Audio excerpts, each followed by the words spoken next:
Hey there, 8th graders. Welcome to this explainer. Today we're diving into something that's absolutely crucial and honestly, highly relevant to your lives right now.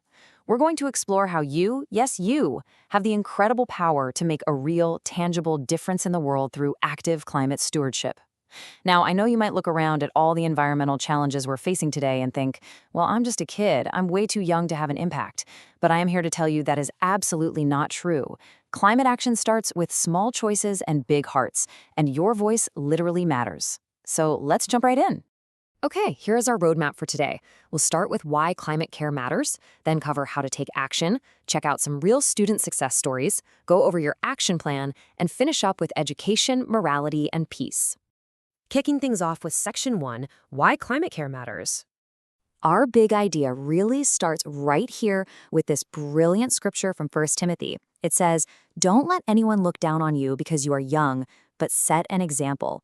I love this because it perfectly illustrates our core foundation. You are not too young to lead. Actually, scratch that. You are uniquely positioned to set an example for everyone around you. Every single project you do, every habit you form to honor creation, it directly honors the Creator. It's a powerful reminder that your youth is actually a massive strength, not a limitation. Now, when it comes to the environment, we've got a really clear choice to make. It is so easy to turn on the news and just feel completely paralyzed by climate fear and overwhelm. It's a lot, right? But God empowers us to choose a different path: wisdom, courage, and faith in action. We can boldly choose to step away from all that panic and instead let our faith shine through by serving others and caring for the earth. When we learn, when we speak up, and when we serve, we bring light to a world that's facing some pretty tough environmental challenges. Moving right along to Section 2, How to Take Action. So you might be wondering, how exactly do we channel that faith into real-world projects?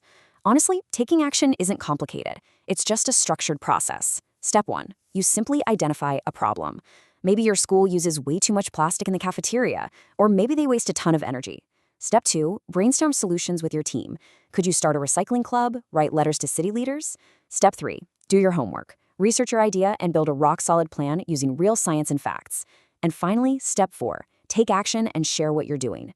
When you act boldly and respectfully, trust me, adults will really listen to you.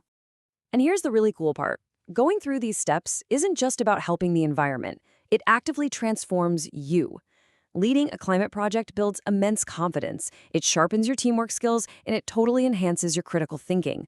But most importantly, it proves a vital point. Faith isn't just some abstract belief we hold in our heads. It's a lived action. It's exactly what we do with our hands and our voices every single day to serve the world around us. Let's look at some proof in Section 3, Real Student Success Stories. If you're sitting there thinking, okay, but do small student-led actions actually work? Get this.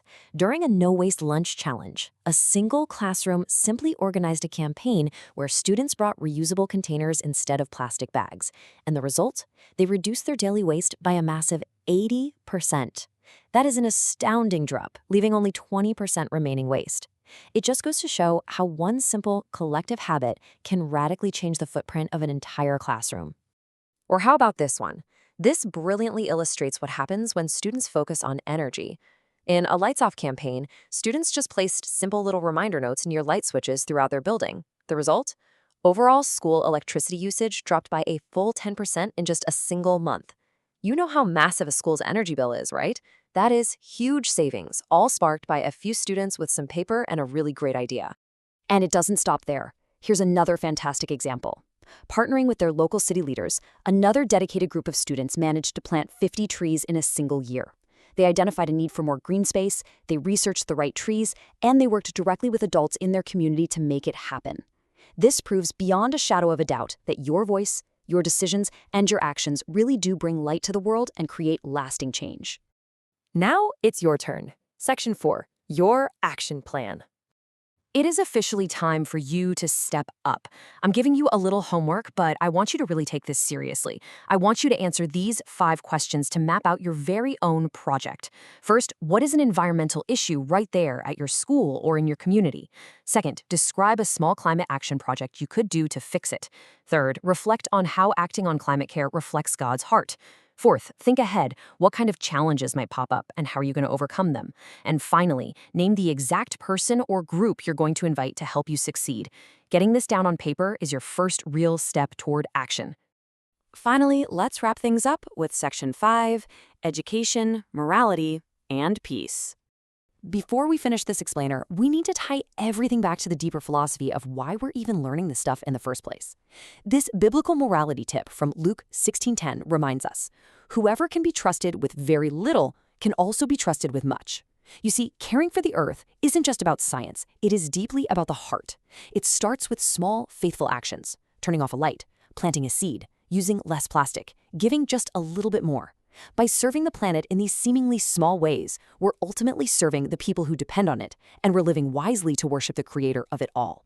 This is exactly why the HeroSmart Academy Godly Learner series intertwines biblical morality so closely with education. Because honestly, education without morality, it will hurt. Think about it for a second.